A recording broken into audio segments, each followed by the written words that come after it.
قلبم که هر شب واسه اون مینویسم اون خوابه، نمیخوام بدونه واسه اونه که قلب من این همه بیتابه. یه کاغذ یه خودکار دوباره شده همدم این دل دیوونه، یه نامه که خیسه پر از عشقه و کسی بازم اونو نمیخونه. یه روز همینجا توی اتاقم یه دفعه گفت داره میره، چیزی نگفتم آخه نخواستم دلشو قصه بگیره. گریه میکرده درو که میبست، میدونستم که میمیرم. اون عزیزم نمیتونستم جلوی راشو بگیرم. میترسم یه روزی برسه که اونو نبینم، بمیرم تنها.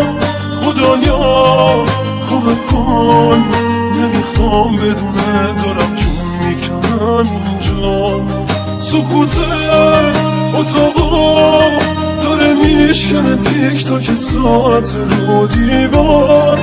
دوباره نمیخواد بشه باور من که دیگه نمیاد انگار.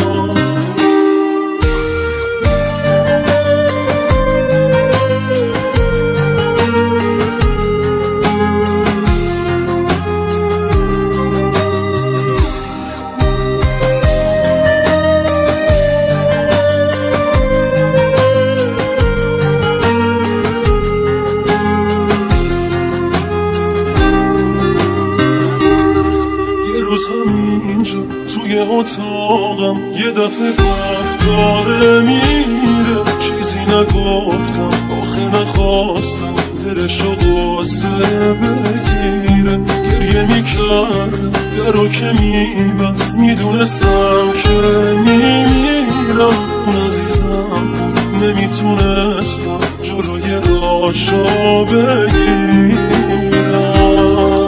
یکی هست تو قلبم که هر شب واسه اون مینویسم اون خوابه، نمیخوام بدونم واسه اونه که قلب من این همه بیتابه.